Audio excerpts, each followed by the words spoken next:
En termes d'anecdotes, vous venez d'évoquer tout à l'heure mai 68. Est-ce qu'il y a des souvenirs, des anecdotes qui vous ont profondément marqué lors de cette formation jusqu'à présent?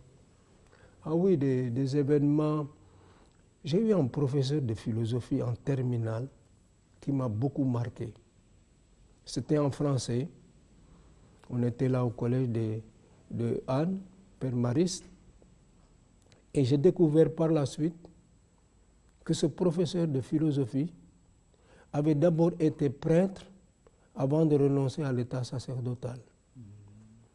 Et quand j'ai encore les notes de terminale, quand je regarde ces notes, je sens toute l'influence qu'il a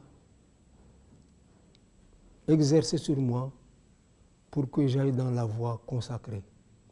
Et je lui suis très reconnaissant pour cela. Il avait renoncé à la prêtrise, mais il demeurait prêtre par son âme, par ses paroles et par ses gestes. Sa formation a été pour moi extraordinaire. Vous a profondément marqué. Oui, tout à fait. Tout à fait. Ouais. Et autre chose, comme d'autres anecdotes que vous avez vécues, parce que... Alors, des anecdotes, j'étais sans doute très taquin à faire des histoires au séminaire. Donc, il y a eu des bagarres, etc. Comme ça arrive. Au séminaire? Au séminaire, bien sûr. Il y a eu des bagarres, des disputes. Mais aussi des moments de joie, de partage.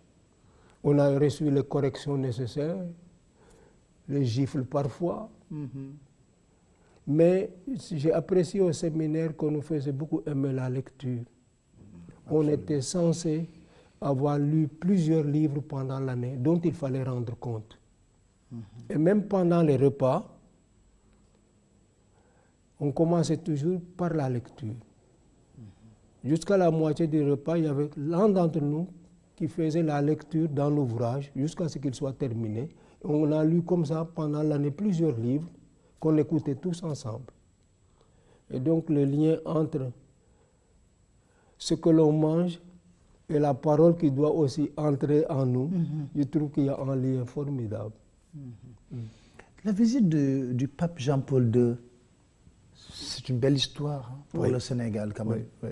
Ça vous a marqué? Ça m'a d'autant plus marqué que j'étais à l'époque producteur de l'émission Jour du Seigneur.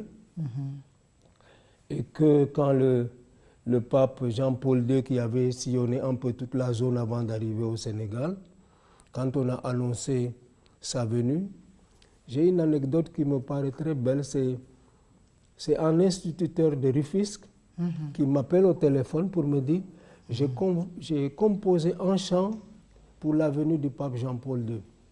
Je me suis dit, bon, voilà un qui veut faire l'intéressant. Mais il a commencé à fredonner la musique et je me suis dit, tiens, c'est intéressant. Et je me suis arrêté à Rufisque. Les enfants ont chanté et je les ai amenés au studio de la RDS pour exécuter le chant.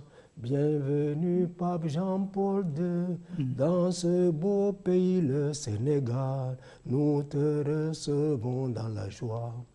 Tous les enfants du Sénégal connaissaient ce chant-là à l'époque parce que nous avons fait une série d'émissions qui ont repris les différentes étapes de la visite du pape, depuis l'arrivée à l'aéroport, l'entrée à la cathédrale, le voyage en Casamance, l'accueil avec le président Abdou Diouf, la visite de Gorée, le stade Demba Diop, la messe à Popenguine.